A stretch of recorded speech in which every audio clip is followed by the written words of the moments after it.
Like this to me is very nearly a like perfect psychedelic.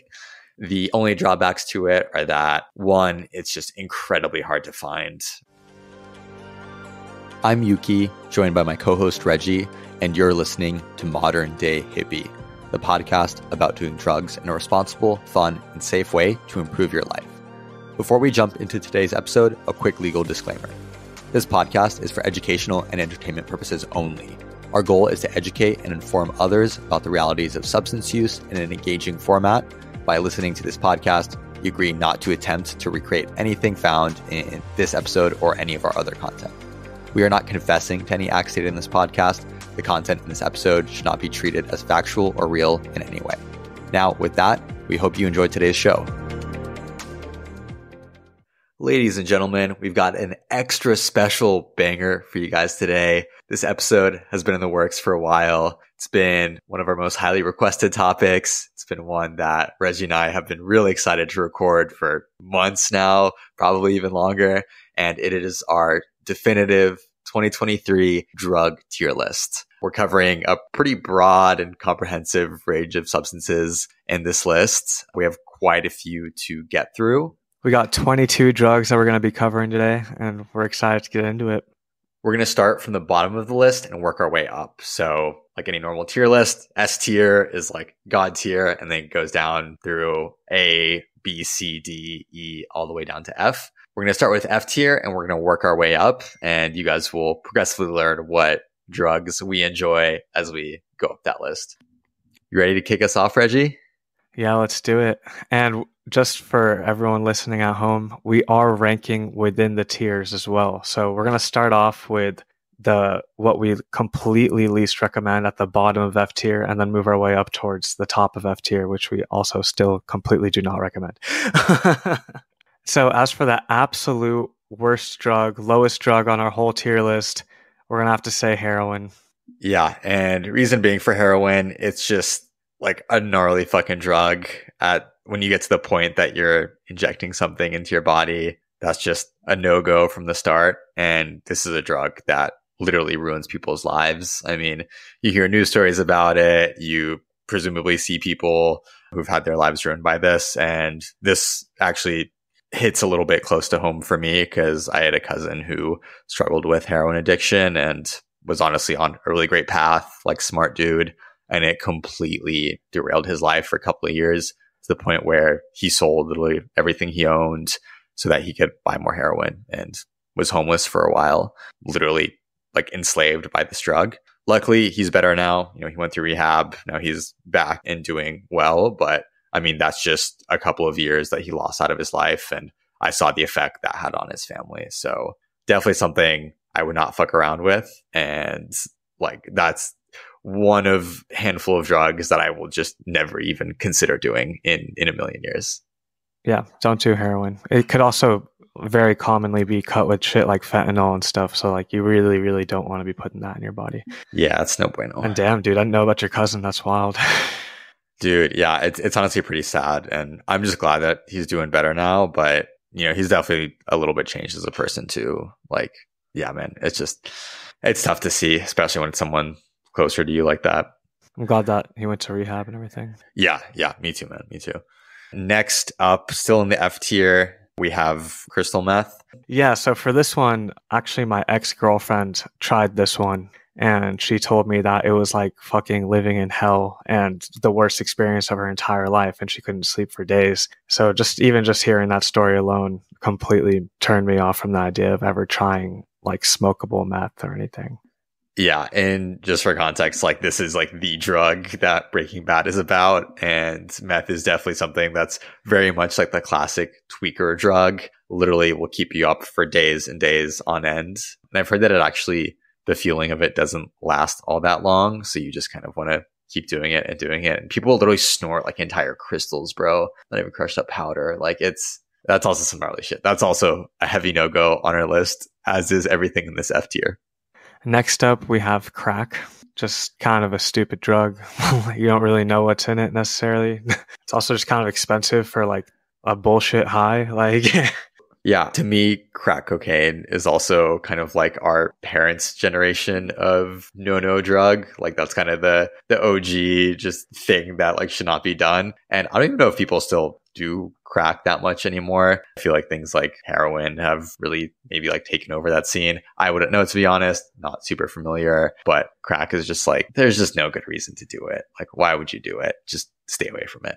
Yeah. And then lastly, on the F tier, we have Spice or K2. Yuki and I actually have a friend that smoked some K2 one time, and he went into this crazy psychosis. Like the cops had to get called, and like we never like to call the cops on our friends, but like this guy was going to hurt himself. And honestly, dude, like he never fully recovered from that. Like he kind of was a changed person afterwards, and it's pretty fucked. Like just don't fucking smoke fake weed. Like just don't.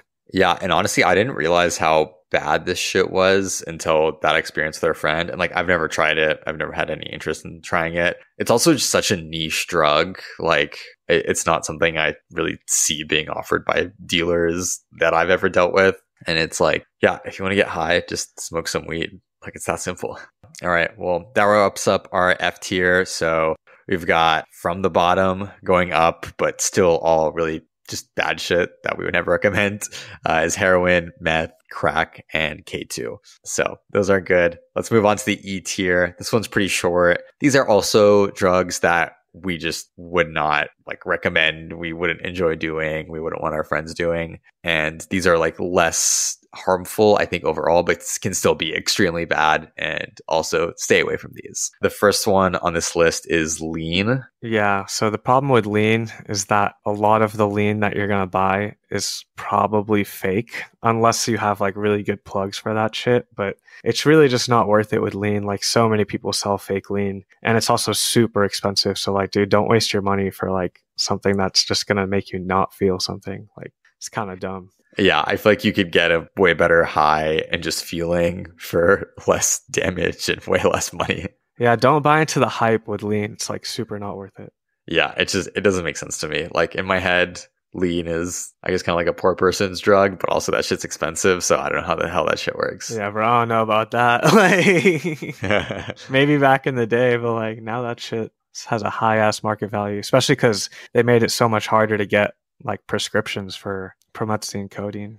Yeah, that's fair. I will say in my home country, you can buy codeine over the counter, which is like really nice when you're sick because, you know, you can just buy something that actually works. But I have no idea if people even make or drink lean back there. And the second and only other substance on the E tier after lean is opioids. So we've grouped all types of different opioids into this one kind of item on our tier list. So these are just like pill form of opioids. And these are also just things that I've seen people around me and friends of friends become extremely addicted to. There's a massive opioid crisis just in terms of how readily doctors are prescribing these things. And this is just something that you just shouldn't ever want to take. Like if a lot of people are prescribed opioids and that's how they develop addiction to them, like that's another story. Obviously it's still terrible and those people like need help with that addiction, but not something you should ever seek out for any reason. Yeah, and the only reason I feel like we ranked it above lean is because at least it's prescription and like you know it's not cut with anything, but still not worth getting into. Agreed. Moving on to the D tier. So the bottom of the D tier, we put Xanax. Xanax on its own is not like really that bad, in my opinion. It just kind of like helps with anxiety. But the big problem with Xanax, and that I've seen happen with countless people, is when people drink on it, they just become zombies. And that shit is like super addictive. And you just see people who end up just always popping Xanax and just being a zombie all the time and just drinking every time they take it. And it's just, dude, you don't want to be that guy. Yeah, you really don't. Like we've hung around some of them. Like we have friends who've gone into that and it's just not a vibe. Like it's not a good time. No one like wants to be around that. And honestly, it just really kind of like puts you on your ass and like honestly literally turns you into a zombie like as much as any of these drugs could. And that's something that I don't think is super desirable. I think Xanax is something I've never tried it personally. I wouldn't try like a little bit once, I know it can also just help you go to sleep and chill out if you're having a bad trip, which honestly should have had handy when I had my bad trip. But yeah, it's like not something that we particularly like, but also by itself, Xanax, like you'll be all right if you don't overdo it. Yeah, and it's one of those that you really don't want to mix it with stuff. I took a Xandy when I was in college and drank half a bottle of Ciroc, and I've never been so fucked up like ever, like complete zombie mode. Do not recommend ever to anybody. All right, and our next drug here in the D tier is just good old Colombian cocaine. So the reason we put this drug here is because at the end of the day, cocaine is just like pretty darn bad for you. It's bad for your body. It's extremely addictive to a lot of people. But at the same time, this is a lot of people's, I think, entry into snorting drugs, which generally isn't good. But I think that leads to some other drugs that we'll talk about higher on this list. And I remember when I first started doing cocaine here and there, I never got like super, super into it. But I remember that compared to drinking, it was just so much more of a ritual that I enjoyed. Like even outside of the drug itself, I just really enjoyed this like user experience of like getting your homies together, going to the bathroom, doing a couple bumps or some lines together. And that was like kind of a vibe. And honestly, I always enjoyed that more than the drug itself. Like the actual feelings of the drug, there's a very narrow zone where it actually feels good. Either I would feel like not enough. I'd be like, okay, that just kind of felt like a waste. Or I would end up doing too much and I could feel my heart beating way too aggressively and get really fucking scared. And I did have a few scares with Coke, actually just one bad one. And I was like, I'm never doing this again. And I haven't in the years since. Yeah, and Coke is also just one of those drugs that's super likely to be cut with something. You don't necessarily know what. It's almost guaranteed to be cut with something in the US unless you have like a ridiculously great plug, which is you probably don't. Yeah, I'm telling you, any plug who tells you that he has pure Coke is probably like just doesn't know what he's saying. He doesn't even know. The only way to know for sure is to send it in for testing. Like you can't test purity with just like the reagents and the test kits that you have at home. So it's doable, but it's a bit of a process. All right. And that wraps up the D tier actually. So D tier was just Xanax and then cocaine. Now we start getting into a little bit more fun stuff. So C tier are things that are like not as damaging and or a little bit more like acceptable and like all right to be doing. So case in point, we're starting off this C tier with alcohol, the most consumed and prevalent substance on the face of the earth. Yeah, not much to say here. Most of you are familiar with alcohol, and we do have it at the bottom of our C tier.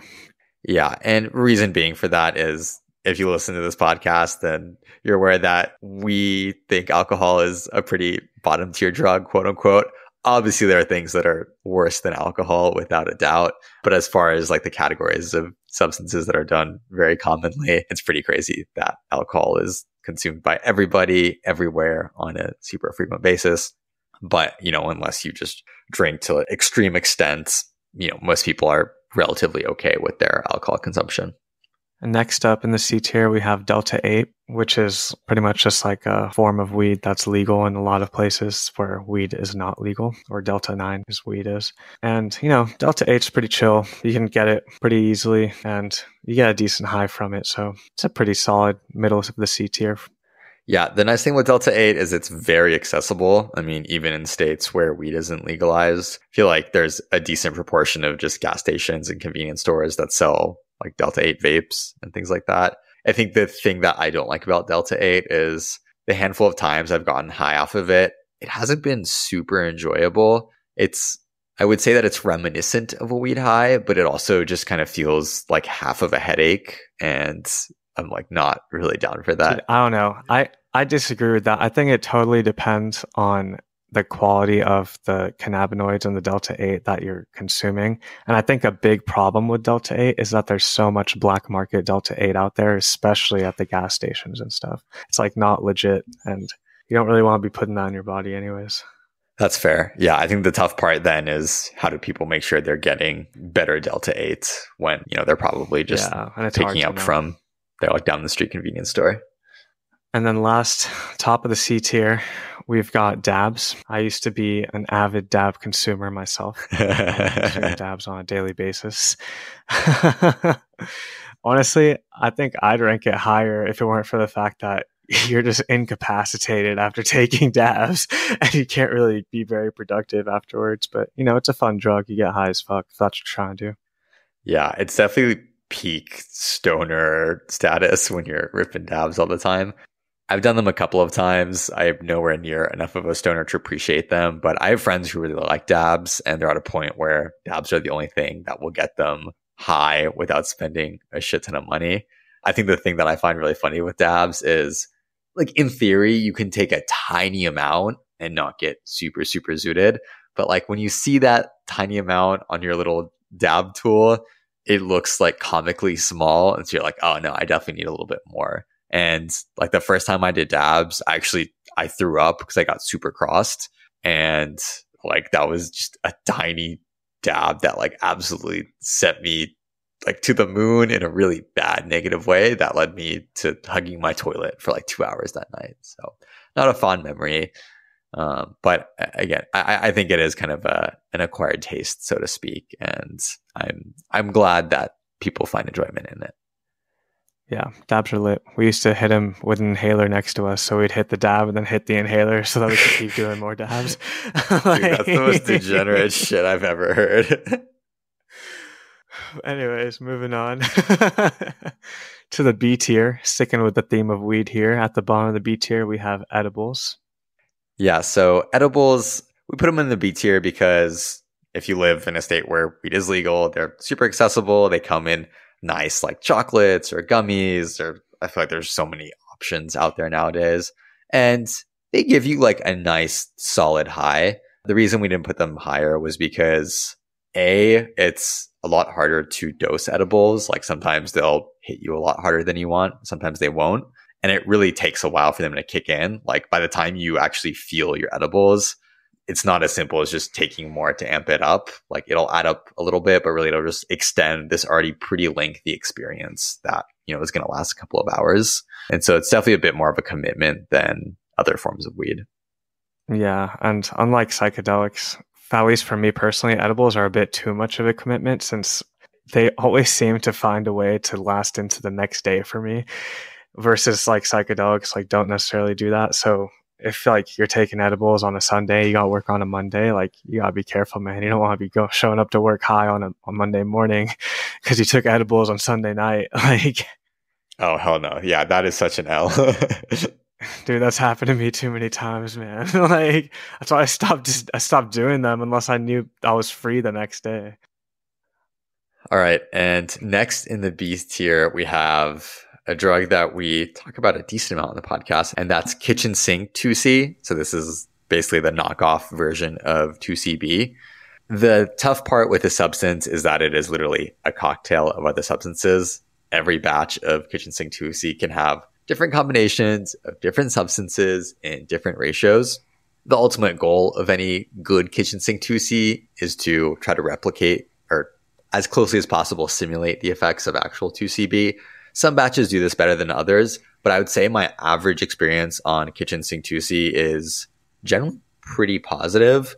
That is with the caveat that I test it for like every substance that I'm able to test for. Obviously make sure that there's no fentanyl in it. But even when I know it's not real 2CB, as long as there's nothing really bad in it that I'm not okay with, it's usually still a pretty good time. It might have some mixtures of like ketamine or a little bit of MDMA, and that can still make for a really fun night. Yeah, kitchen sink 2C is pretty fun, usually, if it's like a decent batch, which it usually isn't too bad. No, and to be honest, if I think to the worst batch of kitchen sink 2C I've had, it was a batch that was primarily just cocaine, and like I don't love cocaine. I don't mind it that much. Like it was all right. It didn't give me the effect that I wanted, but also it like wasn't the end of the world. I'm like, okay, whatever. I'll just make the most of this batch and what it actually is. Yeah, so next up on the B tier is good old weed. I know some of y'all have been waiting to see where this ends up. We put weed in the B tier because while I love weed and weed's a great drug, it's like relatively safe and it's super chill, easily accessible in a lot of different places. It still kind of makes you a lazy piece of shit that overeats. So I don't know if I'd rank it any higher than B tier personally. Yeah, the thing with weed is it definitely has a tendency to like create a habit, as I think I've seen with you, Reggie, and plenty of our other friends. But it's very far from being a bad thing. And even me, as someone who very rarely like seeks out weed or smoking, it is just a nice vibe sometimes to like pass a blunt around in a circle of friends. And just the fact that if I don't want to get too high, I can take one or two rips and very effectively meter how much I'm taking in, which I'm not able to do nearly as well with edibles or with dabs. And so it has, I would say, like a better experience. There's just other drugs that I think are so much better than weed flower. Yeah, and the whole habit forming aspect of weed is probably the biggest concern since it's so easy to ingest. Yeah. And let's be honest, even if it's not legal wherever you are, it's probably the easiest substance for you to get from a plug or someone nearby. Like everyone has a weed plug. Like that's just the 21st century. Straight up, dude. Even like people that are like 20 years older than us have weed plugs. It's ridiculous. Oh, yeah. 100%. 100%. Yeah. And then rounding out the B tier at the top is MDMA. So we have grouped all forms of MDMA, whether it's actual like crystals, whether it's in pressed pill form, ecstasy, etc. So the reason we have this at the top of the B is because my Molly experiences have been some of my favorite experiences I've ever had on drugs. One of my friends described it quite well in that she said that when you're rolling, you feel like your true self. And obviously that's just, you know, the effect that the drug has on your brain. But it's a really nice feeling. Like just rolling, you feel amazing. Like nothing can do any wrong. Yeah, I literally have had the best sex of my life, hands down, on Molly. And just really have made some very good memories on Molly. The main drawback is you really need to space it out. Like I probably only do Molly 3 times a year on average. And it's something that if you do it too frequently and too much, the amount you need to take to get the same feeling like goes up drastically. And it seems like it can also have some negative effects just on your brain and your brain chemistry. Yeah, keep that shit special.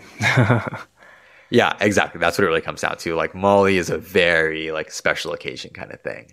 It's almost like a birthday present, but like it doesn't have to be on your birthday. Just like, for example, when I saw my favorite music artist for the first time in years, because they hadn't toured for a while, that was like a very clear, like this is a Molly worthy experience.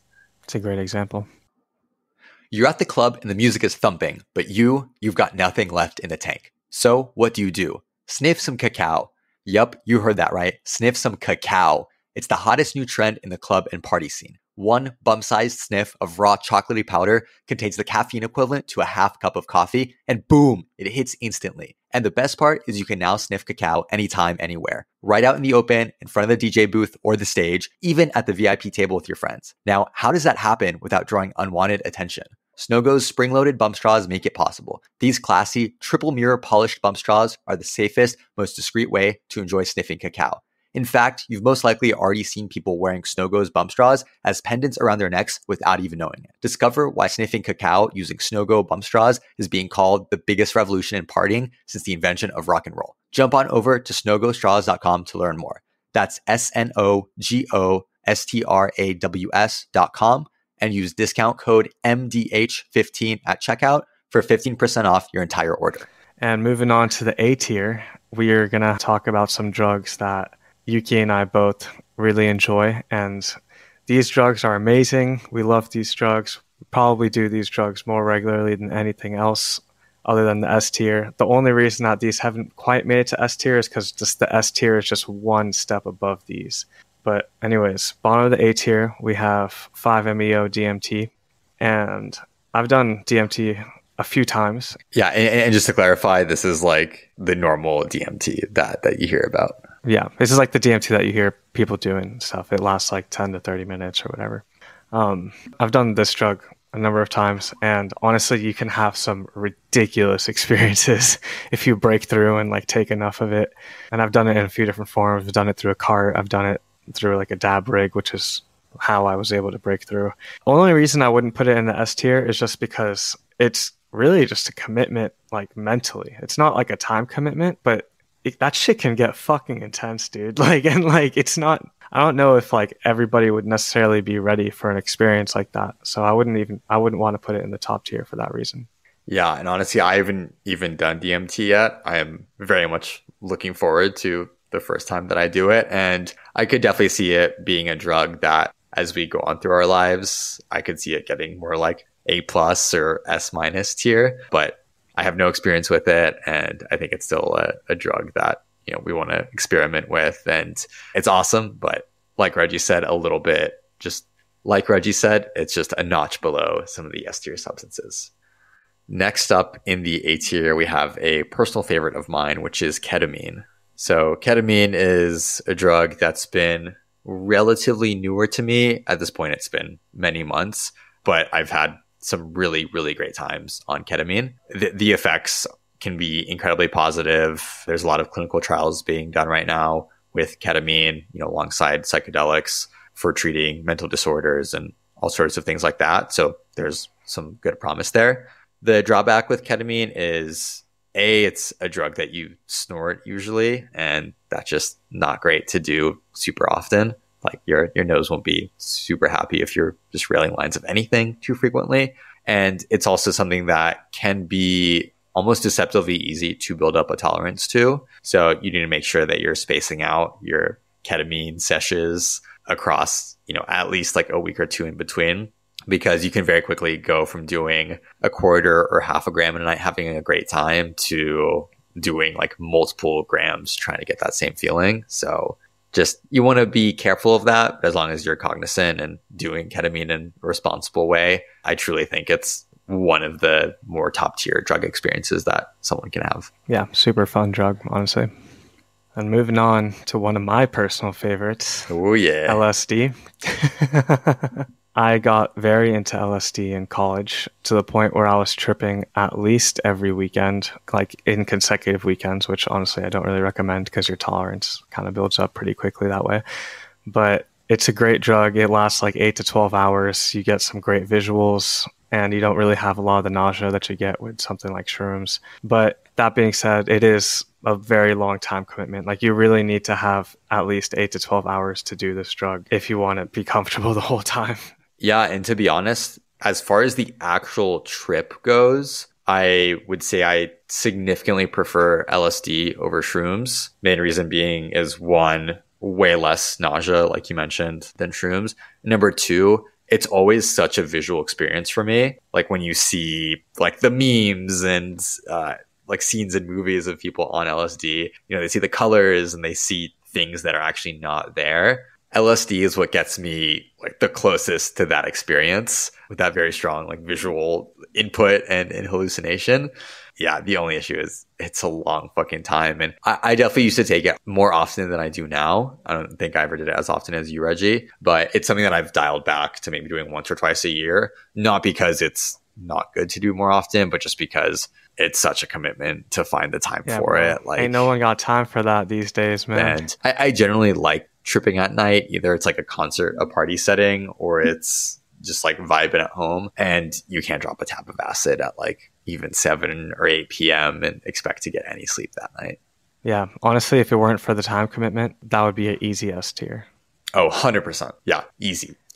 All right, and then rounding out our A tier is a drug that is, say, pretty close to my heart and I really enjoy. That is 2CB. So this is real 2CB, not to be confused with the knockoff shit, the kitchen sink 2C. And this is just one hell of a drug. I mean, in a lot of ways, it has some effects similar to LSD with really intense visuals, but it also has some really interesting kind of playing with time and just like a happiness euphoria that a lot of people compare to MDMA. And then I think the best part is that all of this is encapsulated in an experience that lasts 60 to 90 minutes, which is insane. Like, this to me is very nearly a like perfect psychedelic. The only drawbacks to it are that one, it's just incredibly hard to find real 2CB. Like it's kind of like finding a unicorn, to be honest. And as you look for that unicorn, you're going to go through plenty of batches of just kitchen sink 2C, which can be fun again, but that's like mid B tier, not top of A tier. Yeah, and 2CB can get, since it's so hard to find, it can get really expensive, which is what keeps it from being a higher tier as well. Yeah, 2CB is like a pretty bougie drug, I would say. I think the only other drawback to it is that in most cases, it comes as a powder that you snort, which again is not ideal. And I know there's also 2CB pills. I've gotten my hands on a couple, and I think I took them 2 or 3 times. I didn't feel a whole lot, like nothing remotely close to what I feel when I snort real 2CB. But I know, Reggie, you had an experience that countered Yeah, that. dude, that's wild because like I took the pressed pills that you gave me, and they put me on my ass, dude. Like. It was great. Like I was definitely hallucinating. Like, dude, I'm so jealous. I took the same pill. I kind of just got a headache, to be honest. Damn. Wonder if it was like an uneven batch or something. Yeah, who knows? All right, and that is the A tier. So just to recap that off, that is your good old run-of-the-mill DMT, ketamine, LSD, and 2CB. All right, you want to kick us off on the S tier here, Reggie? Yeah, you can tell that we like psychedelics here at Modern Day Hippie. Oh, yeah. What would you expect from a podcast with our name? Now, moving on to the S tier, the absolute GOAT of all drugs, Yuki and I's favorite, most practical drugs that we take regularly, honestly. We have at the bottom of the S tier, raw mushrooms. Now, raw mushrooms are great. They give you a great trip, like lasts like around 4 to 6 hours, pretty consistent, easy to measure out. The only problem with them is that you can kind of get some nausea sometimes when you eat them. And, you know, we have heard of some workarounds for that, including eating bananas and stuff like that. But it's for a topic for another time. Yeah. And I think one of the nicest thing about mushrooms is like, it's literally basically a plant that grows out of the ground. Like I've never heard any cases of mushrooms being like spiked or replaced with shit. Like you just can't really go wrong with mushrooms. And even within the mushroom category, there's so many different varieties that have psilocybin. And there's like a whole world to explore there that honestly neither Reggie or I have done past a couple of different types. So there's a lot of complexity there and definitely something that I would also like to get more into. It's just hard to find, specific species unless you have a really great plug. Yeah. Also, I think they're not a plant, but they're a fungus. Yeah, I know they're a fungus, but for the sake of illustration, it's some plant-like shit that grows out of the ground. Exactly. Yeah, some exactly. natural shit. It's not synthetic. It's honestly, when you take shrooms, you don't even have to worry about it. Like that's how nice, that's how peace of mind it is. And the only reason it's not like tippy top of S tier is because it can really do a number on your stomach. And you don't want to make a mistake like me of eating a really big kind of sensitive meal before taking a fuck ton of shrooms because you'll be in for a rough time. Bro. Yeah, massive L. Biggest L I've ever taken in psychedelic cases. Yeah, that's wild. Yeah. Man. Anyways. Moving on, we have 4-ACO DMT, which is one of my all-time personal favorite drugs ever. So for those of you who don't know, 4-ACO DMT, the way I describe it, it's more of like a shrooms in a pill type of thing. Like, I don't think it's like the same chemicals necessarily, but it's like some kind of research chemical. But it lasts around 4 hours, not as long as shrooms. There's no nausea, and you get way more intense visuals and more intense hallucination. I have never in my life tripped so hard as I have on 4-ACO DMT, like to the point where I was getting like time hallucinations, like things were like my time perception was like speeding up and slowing down, like the most insane visuals I've ever seen. Like just such a fun research chemical. Absolutely one of my favorite drugs ever. The only reason that it's not the top of the S tier, honestly, in my opinion, is because it's a little bit harder to get your hands on. Dude, yeah, and honestly, you need to help me get my hands on some of that shit because I've never tried it, and everything you describe about it, whenever you tell me about it, I'm like, that sounds fan-fucking-tastic. Like, sign me up. Yeah, dude, I've like taken a few people on their first trip, and I've used 4-ACO DMT as like their first tripping drug or psychedelic. Yeah, but popping the cherry, and you're really spoiling them with that experience. Loved it, everybody who's tried it loved it. That's like the best way to fall in love with psychedelics is start someone off with something like that, Man, you're setting the bar so high then. Like, obviously, they're going to still have good experiences. Yeah, that's true. But if it's that, like, flawless and that clean, yeah, that's cool. And then this is the last drug on the list. So this is shrooms in non-raw form. So most commonly in chocolates, but also teas, gummies, I'm starting to see. And this is like all the amazing stuff that you know and love about shrooms, but replace most of the nausea and kind of stomach churning bullshit and whatnot into just something that tastes pretty good. And that's not to say that it won't make you nauseous at all, but I have definitely spoiled myself by taking shrooms chocolates for about the last 2 years now. They just go down super easy. It's still shrooms at the end of the day. A lot of them are made with shrooms extract, which is kind of a more concentrated form of mushrooms, but it's still psilocybin, and you can still get the psilocybin from different strains of magic mushrooms. The other very underrated part of this is that it's very easy to travel with. Like, it's literally just chocolate bars, and I travel a decent amount. And while I do very few drugs when I travel, it's just nice to have some shrooms on hand. Like if I want to like microdose for a day or take a recreational dose, going to a museum or something like that, it's just nice to have that on hand and not even have to like bat an eyelid or stress about it when we're going through airport security or something. Yeah, you're just carrying around a chocolate bar, dude. Like, yeah, exactly. No one's gonna say anything about it. Yeah. I will say though, you have to have the right shrooms chocolates to do that. Like, you can't have the ones that are blatantly labeled as shrooms chocolates. Like, you don't want to be traveling with those. Yeah, I know. Obviously be smart about it. And I in no way recommend traveling with any substance, even if it's shrooms chocolates, but just telling you that it's something that is obviously not as obviously incriminating as like basically anything else on this list, to be honest. Yeah, absolutely goated drug. Do it probably at least once every 2 weeks. Like 10 out of 10 recommend. Hell yeah. And I basically do it once every 2 weeks on average. So yeah, that's the way to do it. All right, man. This has been a really fun time. We hope you guys enjoyed the list. Just want to do a quick bottom to top recap for those of you listening on the podcast. So F tier, absolute bottom of the barrel drugs. You got heroin, meth, crack cocaine, and spice. But I don't do these. Don't ever think about doing them. Stay away. Next, we have E tier. We just have lean and pill-based opioids in these. These are also ones. Just stay away from these. They're not worth it. They're kind of expensive, especially in the case of lean, and they're more addictive than they're worth like actually having a good time on. Next, we have the D tier, which is Xanax and cocaine. These aren't as bad as the E and F tiers, but we still don't really recommend people do these.